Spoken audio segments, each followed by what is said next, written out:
Dice Hechos capítulo 4, versículo 1. Hablando ellos al pueblo, vinieron sobre ellos los sacerdotes con el jefe de la guardia del templo y los saduceos, resentidos de que enseñasen al pueblo y anunciasen en Jesús la resurrección de entre los muertos. Y les echaron mano y los pusieron en la cárcel hasta el día siguiente, porque era ya tarde. Pero muchos de los que habían oído la palabra creyeron, y el número de los varones era como 5.000. Aconteció al día siguiente que se reunieron en Jerusalén los gobernadores, los ancianos y los escribas, y el sumo sacerdote Anás, y Caifás, y Juan, y Alejandro, y todos los que eran de la familia de los sumos sacerdotes. Y poniéndoles en medio les preguntaron, ¿con qué potestad o en qué nombre habéis hecho vosotros esto? Entonces Pedro, lleno del Espíritu Santo, les dijo, gobernantes del pueblo y ancianos de Israel, puesto que hoy se nos interroga acerca del beneficio hecho a un hombre enfermo, de qué manera éste haya sido sanado, sea notorio a todos vosotros y a todo el pueblo de Israel, que en el nombre de Jesucristo de Nazaret, a quien vosotros crucificasteis y a quien Dios resucitó de los muertos, por él este hombre está en vuestra presencia sano. Este Jesús es la piedra reprobada por vosotros los edificadores, la cual ha venido a ser cabeza del ángulo. Y en ningún otro hay salvación, porque no hay otro nombre bajo el cielo dado a los hombres en que podamos ser salvos. Entonces, viendo el denuedo de Pedro y de Juan, y sabiendo que eran hombres sin letras y del vulgo, se maravillaban, y les reconocían que habían estado con Jesús. Y viendo al hombre que había sido sanado, que estaba en pie con ellos, no podían decir nada. Entonces les ordenaron que saliesen del concilio, y conferenciaban entre sí, diciendo, ¿qué haremos con estos hombres? Porque de cierto señal manifiesta ha sido hecha por ellos, notoria a todos los que moran en Jerusalén, y no lo podemos negar. Sin embargo, para que no se divulgue más entre el pueblo, amenacémosles para que no hablen de aquí en adelante a hombre alguno en este nombre. Y llamándolos, les intimaron que en ninguna manera hablasen y enseñasen en el nombre de Jesús. Mas Pedro y Juan respondieron diciéndoles, juzgad si es justo delante de Dios obedecer a vosotros antes que a Dios, porque no podemos dejar de decir lo que hemos visto y oído. Ellos entonces les amenazaron y les soltaron, no hallando ningún modo de castigarles por causa del pueblo, porque todos glorificaban a Dios por lo que se había hecho, ya que el hombre en quien se había hecho este milagro de sanidad tenía más de 40 años. Y puestos en libertad, vinieron a los suyos y contaron todo lo que los principales sacerdotes y los ancianos les habían dicho. Y ellos, habiéndolo oído, alzaron unánimes la voz a Dios y dijeron, Soberano Señor, tú eres el Dios que hiciste el cielo y la tierra, el mar y todo lo que en ellos hay, que por boca de David tu siervo dijiste, ¿por qué se amotinan las gentes y los pueblos piensan cosas vanas? Se reunieron los reyes de la tierra y los príncipes se juntaron en uno contra el Señor y contra su Cristo, porque verdaderamente se unieron en esta ciudad contra tu santo Hijo Jesús, a quien ungiste, Herodes y Poncio Pilato con los gentiles y el pueblo de Israel, para hacer cuanto tu mano y tu consejo habían antes determinado que sucediera. Y ahora, Señor, mira sus amenazas y concede a tus siervos que con todo denuedo hablen tu palabra, mientras extiendes tu mano para que se hagan sanidades y señales y prodigios mediante el nombre de tu santo Hijo Jesús. Cuando hubieron orado, el lugar en que estaban congregados tembló, y todos fueron llenos del Espíritu Santo y hablaban con denuedo la palabra de Dios. Ahora sí, vamos a orar.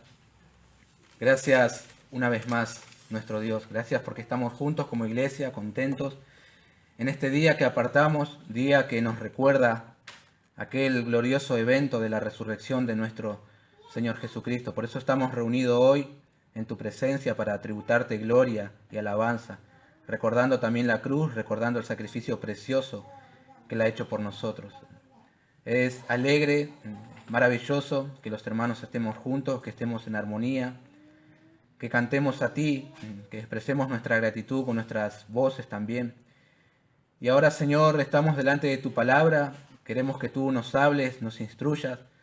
Somos tus hijos, somos débiles, necesitados. Queremos recibir de ti, Señor, queremos que nos fortalezcas. Queremos que trates con las necesidades de nuestros corazones. Por eso hemos abierto tu palabra, pidiendo como cada domingo la influencia de tu Espíritu Santo en cada corazón para transmitirla, para oírla y aún para aplicarla en nuestra vida, Señor. Te lo pedimos en el nombre precioso de Jesús. Amén.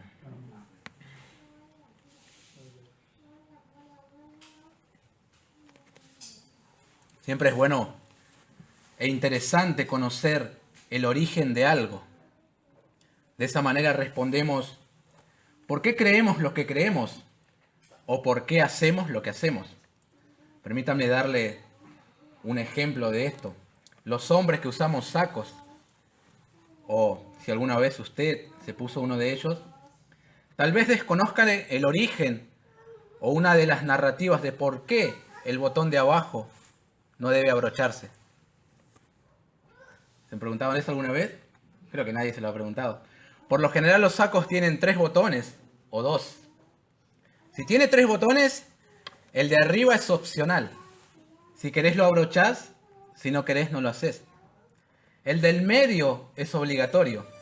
Sí o sí tiene que estar abrochado. Y el de abajo nunca tiene que abrocharse. Tiene que dejarse suelto. Si solamente tiene 2 botones, se abrocha el de arriba y el de abajo se deja suelto. Y cuando te vas a sentar, desabrochás todos los botones. Esos son los códigos de moda según los letrados en la materia. Pero en algún momento se preguntaron, ¿cuál es el origen de esto? ¿Por qué razón el botón de abajo no debe abrocharse? Bueno, la historia dice que el rey Eduardo VII de Inglaterra, un rey de curiosos vicios que falleció en el año 1910, se cuenta que le quedaba pequeño el traje. Entonces él comenzó a desabrocharse la chaqueta. Sus allegados, como no querían avergonzarlo, comenzaron a imitarle. Y así hasta el día de hoy. Ese es el origen del botón desabrochado de aquí abajo. Un poquito de información y de humor para introducirnos al mensaje de hoy. Porque hoy también vamos a considerar el origen de algo. Hemos estado mirando en este libro de los Hechos el origen de la iglesia. Allá en la fiesta de Pentecostés, cuando el Espíritu Santo desciende sobre los creyentes. Hemos estado aprendiendo también acerca del primer sermón de Pedro, del primer sermón de la historia de la iglesia que estuvo a cargo de este apóstol. Estuvimos considerando también el primer milagro, la primer maravilla realizada por los apóstoles, la curación de un cojo de nacimiento. Estas cosas resultan beneficiosas conocerlas, porque nosotros aprendemos principios y extraemos verdades de allí que la aplicamos hoy también a nuestras vidas. Pero en esta tarde estamos delante de la primera persecución que sufrieron los primeros cristianos. Hechos capítulo 4, Hechos capítulo 5, Hechos capítulo 7, capítulo 8 y capítulo 12 narran las persecuciones que sufrieron los primeros cristianos. Persecuciones que durarán 3 siglos, sufriendo los primeros cristianos la más cruenta humillación que cualquier impío pudiera concebir. Los cristianos fueron arrojados ante animales salvajes, crucificados, convertidos en antorchas humanas para iluminar el patio del rey, torturados de todas las maneras posibles. John Foss, en el año 1563, él escribió un libro, yo lo llamo el libro ilegible, pero el libro está titulado El libro de los mártires. Y él allí relata las muchas cantidades de torturas que sufrieron los cristianos. Yo digo que es ilegible justamente por eso, por la cantidad de relatos de torturas. Llegás a un punto en el cual te resulta morboso. Yo no pude terminar de leer el libro, no sé si alguien lo habrá podido terminar de leer. Hay tantos relatos de cómo y de qué manera sufrieron los cristianos que ya uno termina casi espantado. Y tal vez nos preguntamos, ¿por qué los cristianos tuvieron que sufrir? ¿Por qué razón? La respuesta es porque Jesús dijo, si a mí me han perseguido, también a vosotros os perseguirán. En Juan 15. Y él añadió en Lucas 21, pero antes de todas estas cosas os echarán mano y os perseguirán y os entregarán a la sinagoga y a las cárceles y seréis llevados ante reyes y ante gobernadores por causa de mi nombre. Y esto os será ocasión para dar testimonio. El apóstol Pablo también dijo, y todos los que quieren vivir piadosamente en Cristo Jesús padecerán persecuciones. 2 Timoteo 3. El objetivo de Satanás siempre ha sido oponerse a Dios y destruir su obra. ya sea con la persecución de afuera o con la división y herejías desde adentro. Siempre ha sido su propósito ese. Pero la persecución de afuera del infierno contra la iglesia, lejos de destruirla, la ha fortalecido. Porque el Señor Jesucristo pronunció que las puertas del Hades no prevalecerían contra la iglesia. Y uno de los padres de la iglesia, llamado Tertuliano, 160-220 después de Cristo, dijo: la sangre de los mártires es la semilla de nuevos cristianos. Hoy en día, la hostilidad hacia los cristianos no ha menguado en algunos países. Que los medios de comunicación no lo reporten es otra cosa. Pero solamente de enero hasta marzo de este año, en Nigeria han matado cerca de 2.000 cristianos. Y siendo uno de los países africanos con un gran porcentaje de cristianos, casi el 50% son cristianos. Y aún así han podido destruir a la iglesia. Los cristianos de este lado del continente sufrimos de una manera distinta a cómo sufren nuestros hermanos en ese país o en otras partes del mundo. Tal vez en China, tal vez en Corea del Norte, o tal vez en algún país donde la religión predominante sea el Islam. Y tal vez nuestro sufrimiento comparado al de ellos sea casi insignificante. Pero aún así experimentamos sufrimientos de diferentes índoles. Todos sufrimos. Pero vale la pena preguntarse, ¿cómo afrontamos la persecución, las dificultades, los sufrimientos que se presentan en nuestras vidas?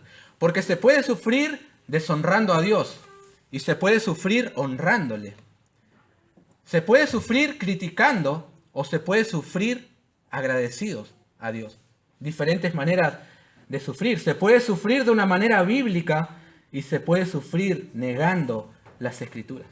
Bueno, Hechos capítulo 4 hemos leído, nos ofrece algunos principios de cómo deben los cristianos enfrentar esos momentos y qué deben saber. Con la ayuda del Señor en esta tarde nosotros vamos a considerar 4 principios para enfrentar las dificultades, tomando como ejemplo a los primeros cristianos. 4 principios para enfrentar las dificultades. Principios que son aplicables a cualquier tipo de sufrimiento. Porque lo que se destaca aquí en este pasaje no es las persecuciones, los sufrimientos que vinieron a la iglesia, sino cómo ellos lo afrontaron. Eso es lo que nos interesa a nosotros. Así que veamos, en primer lugar, cuando afrontamos una dificultad debemos identificar la causa del sufrimiento. Versículo 1 al 3. Hablando ellos al pueblo, vinieron sobre ellos los sacerdotes con el jefe de la guardia del templo y los saduceos, resentidos de que enseñasen al pueblo y anunciasen en Jesús la resurrección de entre los muertos. Y les echaron mano y los pusieron en la cárcel hasta el día siguiente, porque era ya tarde. En nuestra porción, alguien se ha encargado de indagar, de buscar la causa de por qué los apóstoles sufrieron el encarcelamiento. Y aquello que nos transmite es que fue por resentimiento. Esa fue la causa. No estaban sufriendo por negligencia, no hicieron nada fuera de la ley, no provocaron intencionalmente a ira a nadie, simplemente sufren por el resentimiento de otros. Entonces, la causa de sufrimiento aquí es un agente externo. Otros las están produciendo en los apóstoles. No fue por ellos mismos. En su contexto se nos dice aquí que fueron los sacerdotes, el jefe de la guardia y los saduceos, quienes vinieron a ellos para provocar la primera persecución a la iglesia. ¿Se acuerdan de este último grupo conocido como los saduceos? En los evangelios hacen mención de ellos. Esta secta también ha tenido sus encontronazos con el Señor Jesús. Lo han desafiado también a él. Era una secta judía que no creían en la resurrección de los muertos, no creían en los espíritus ni en los ángeles. Negaban la inmortalidad del alma, negaban la predestinación y creían en el libre albedrío para escoger el bien o el mal. En otras palabras, negaban lo que la Escritura afirma y afirmaban lo que la Escritura niega. Esa era la secta de los saduceos. Ellos solamente creían en la inspiración de los primeros 5 libros, el Pentateuco. Aquí este grupo escucharon que los apóstoles estaban anunciando la resurrección en Jesús, la resurrección entre los muertos, y eso hizo explotar lo que había en sus corazones. Era un mensaje sencillo el de los apóstoles, entendible para todos. El mensaje era: Jesús resucitó entre los muertos y quienes creyeran en Él como Salvador enviado por Dios experimentarían la misma resurrección y la vida eterna. Eso es todo. El enojo, el resentimiento, la ira de estos hombres no se generó por una simple diferencia doctrinal, sino por la condición de sus corazones. De allí nace todo. Les molestaba que gente sin credenciales de maestro enseñaran al pueblo algo que ellos no creían. Nadie los había autorizado como maestros, como rabíes, y eso lo hacía enfadar. Además, tenemos que tener en cuenta que Pedro y Juan estaban enseñando la resurrección dentro del templo.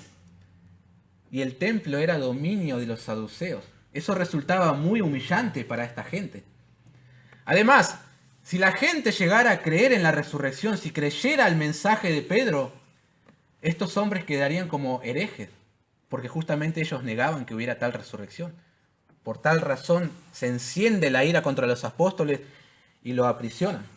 ¿Cuál es el resultado? Les echaron mano y los pusieron en la cárcel hasta el día siguiente.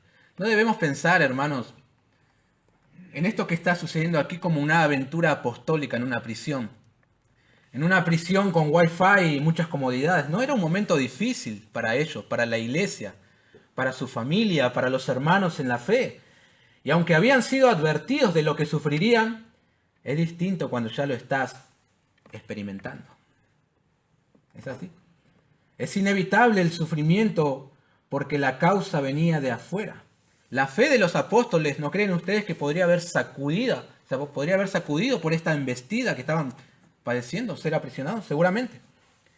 A veces te va a tocar atravesar diferentes circunstancias amargas en la vida como creyente. Y a lo mejor no hiciste nada para que lleguen. Simplemente llegaron. Y la causa es el resentimiento de otros. Es algo ajeno a ti. No fue por tu culpa. Vino solamente de afuera. Lo importante aquí es cómo lo vas a enfrentar. Es importante que entiendas, hermanos, la naturaleza caída del hombre. Que su corazón está dominado por el pecado. Su condición espiritual es la de muertos en delitos y pecados. Esto te servirá para que no te sorprendas cuando otros te hagan sufrir. ¿Por qué esta persona actúa como actúa? ¿Por qué se levanta contra mí y me hace sufrir? Porque esa es su naturaleza.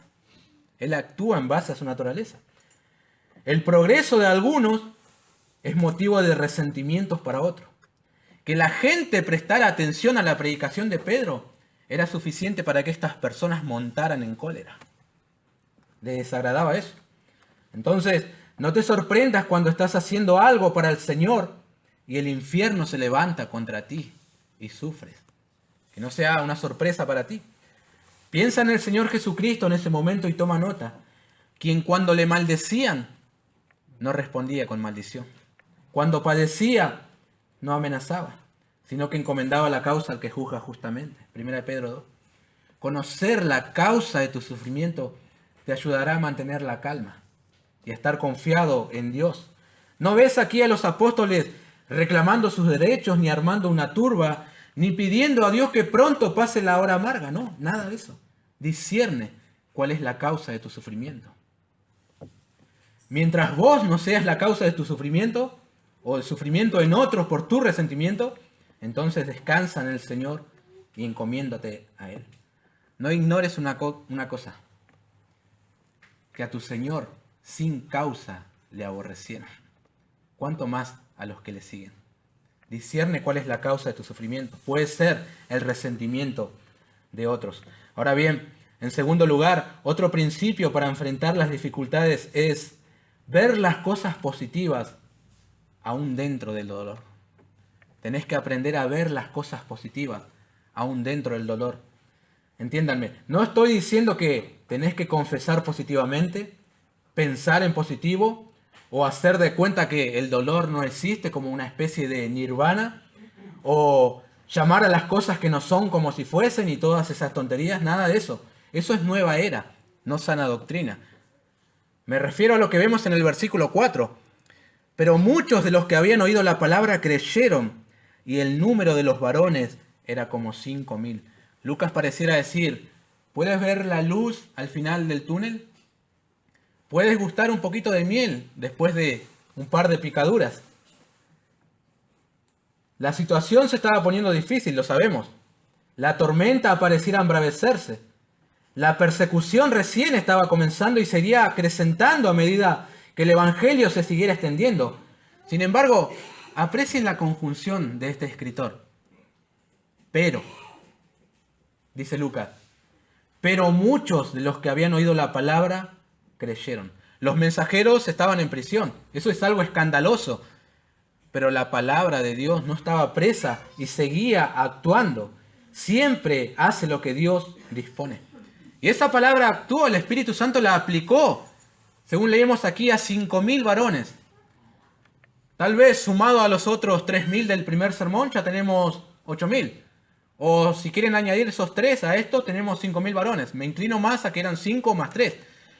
Pero si Lucas solamente está teniendo en cuenta a los varones y no a las mujeres y los niños, probablemente la iglesia naciente ya estuviera compuesta de 10.000 o 15.000 personas.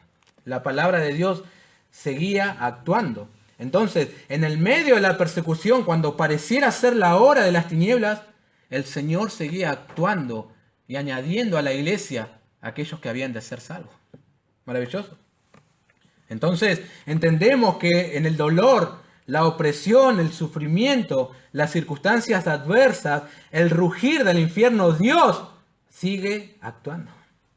Siempre puedes encontrar cosas positivas en el medio de tu sufrimiento. Y es a eso a lo que me refiero, que tenés que ver las cosas positivas en el medio de tu dolor. Tal vez lo que atraviesas o lo que has atravesado en un momento difícil te ha llevado a buscar mucho más del Señor. Puede ser. Tal vez aprendiste a perdonar. Tal vez estás apreciando más las Escrituras. Tal vez estás valorando más tu iglesia local. ¿Qué ha producido el sufrimiento en ti? Pueden ser muchas cosas buenas. Ya lo he mencionado una vez, pero vale la pena mencionar a este hombre llamado John Bunyan, escritor de uno de los libros más famosos en el ambiente evangélico, El progreso del peregrino. Él estuvo 12 años en prisión por predicar sin licencia. Un hombre verdaderamente sufrido. Pero sin embargo, él aprendió en medio de ese dolor.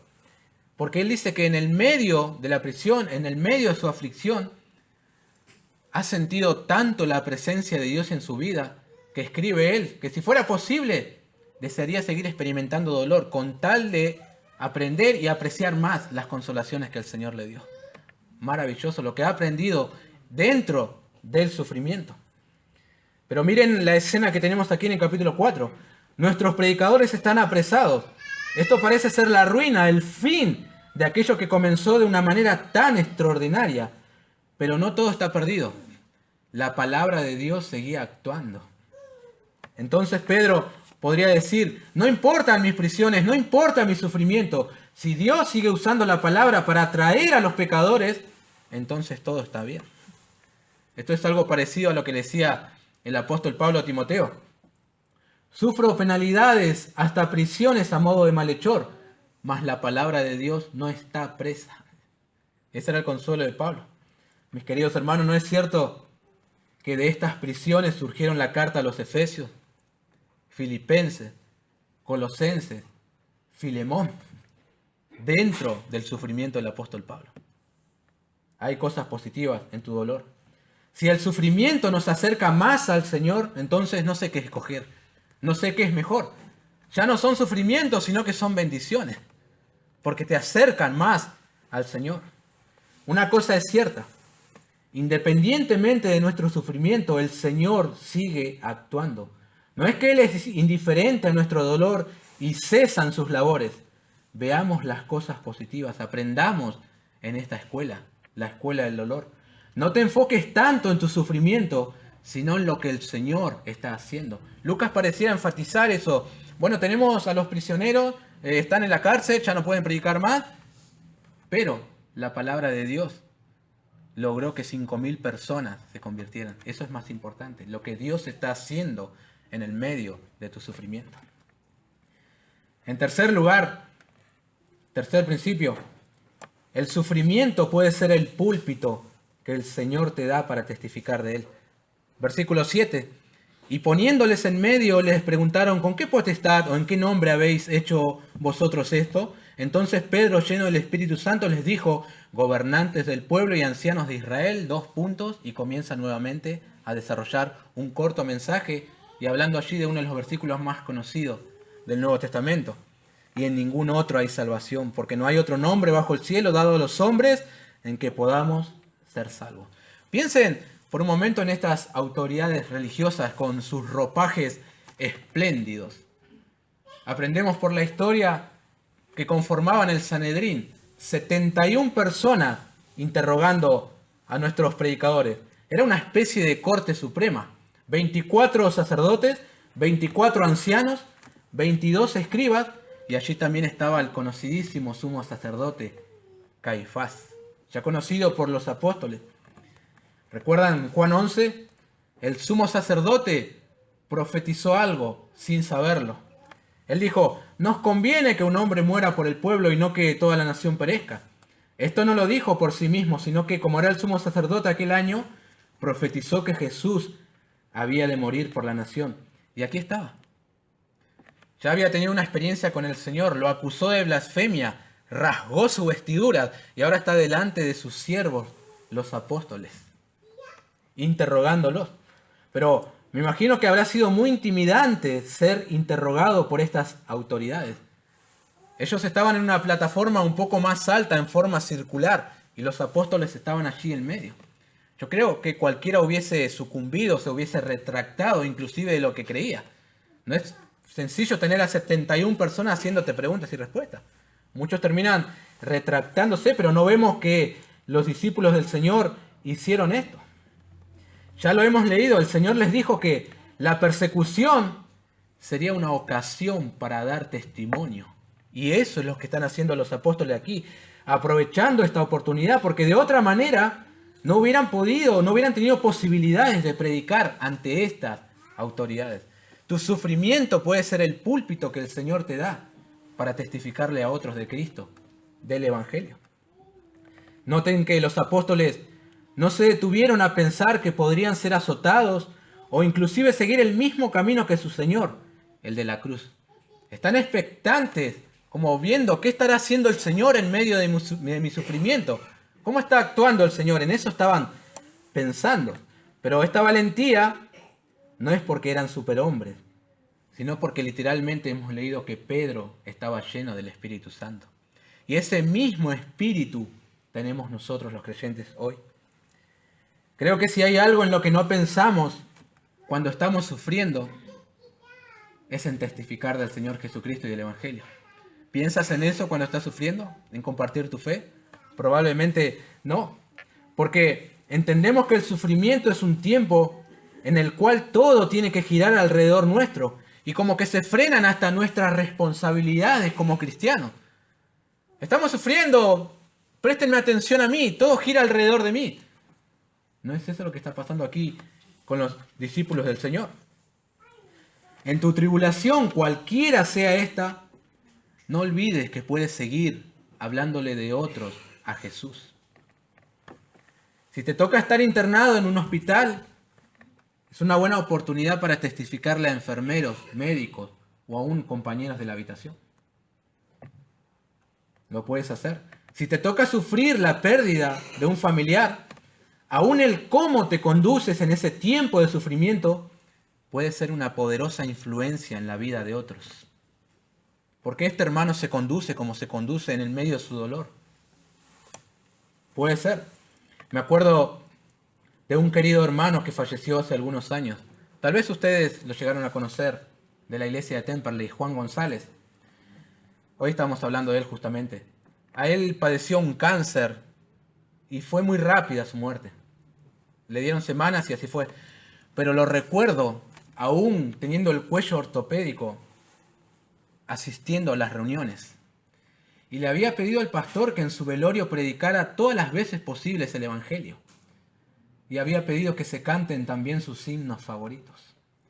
Esa fue su manera de testificar del Señor y honrar a su Señor en su sufrimiento y aún en la muerte. Eso debemos hacer nosotros también. No mires a tus problemas como maldiciones generacionales o cosas de las cuales tienes que escapar inmediatamente. A lo mejor es la ocasión para testificarle a otros del Señor Jesús. Ese es tu púlpito. La pregunta que debiéramos hacernos siempre que sufrimos es: ¿cómo puedo glorificar a Dios en medio de esta dificultad? ¿Será una oportunidad para testificar de Él? ¿Qué está haciendo Dios en medio de mi sufrimiento? Esa es una manera de encarar bíblicamente el sufrimiento. Contar en las redes sociales las cosas malas que te están sucediendo, yo no creo que ayude de mucho, ni tampoco ayuda a la causa del Señor. Mejor es aprovechar esos momentos para exaltarlo a Él. ¿Recuerdan al carcelero de Filipos? En el sufrimiento de Pablo y Silas, que dicho sea de paso, cantaban himnos al Señor, este hombre se convierte. Tal vez tu sufrimiento sirva para que otros conozcan a Jesús. Eso fue lo que sucedió allí. ¿Lo podrás hacer? Claro que sí. Por ti no, por la capacidad que Dios te da para poder hacerlo. Porque nosotros hemos visto a los discípulos huir y negar al Señor. Lo tenemos aquí diciendo, versículo 19. Mas Pedro y Juan respondieron diciéndole: juzgad si es justo delante de Dios obedecer a vosotros antes que a Dios, porque no podemos dejar de decir lo que hemos visto y oído. Esa valentía viene de parte del Espíritu de Dios, quien les fue dado a ellos en el día del Pentecostés.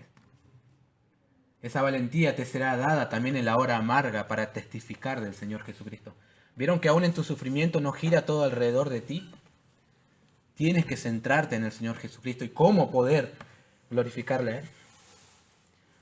En cuarto y último lugar, en el sufrimiento tienes que reconocer la soberanía de Dios y ser agradecido.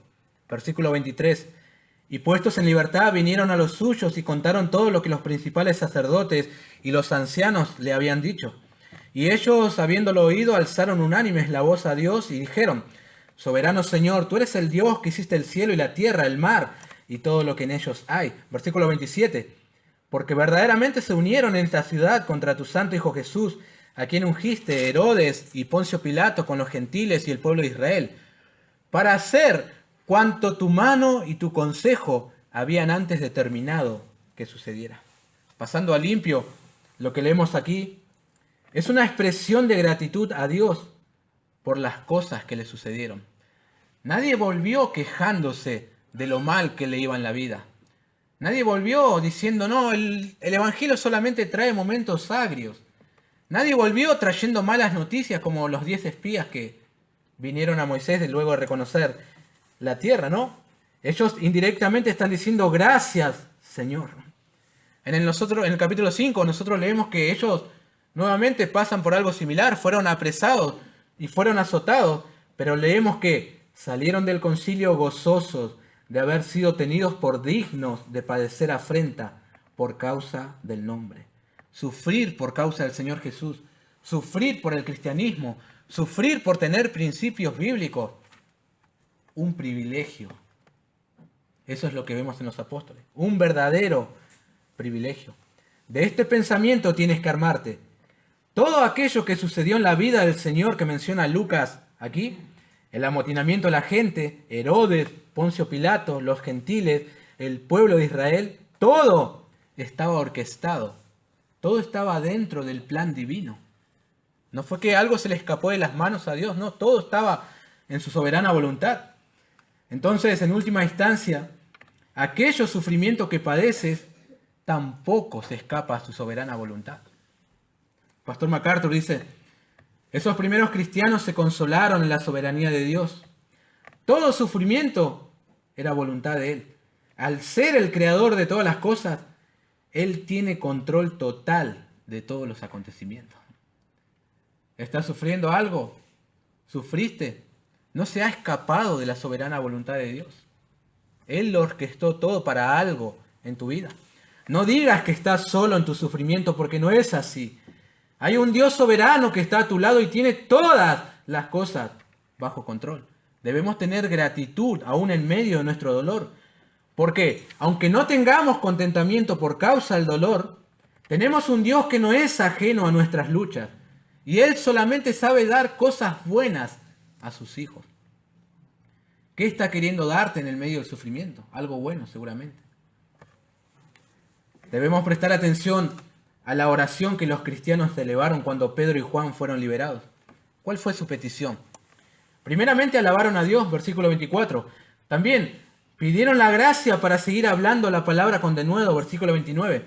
Pidieron que el Señor siga obrando maravillas, versículo 30. ¿Pidieron algo por su sufrimiento, por lo que padecieron? No. Ni siquiera estaban prestando atención a las prisiones que padecieron. Estaban pensando, ¿cómo vamos a seguir extendiendo el Evangelio? ¿Cómo podemos glorificarte más, Señor? Completamente centrados en Dios en el medio de su sufrimiento. Nadie pidió que nunca más tengan que pasar una cosa semejante. Nadie dijo que hay que atar al diablo y reprenderlo. Nadie buscó en la Biblia 5 pasos para no sufrir, sino que oraron con entendimiento, sabiendo que si Dios ordenó todas las cosas para que su plan de redención con la muerte de su Hijo se cumpliera, ¿cuánto más sus propósitos para que el Evangelio se siguiera extendiendo?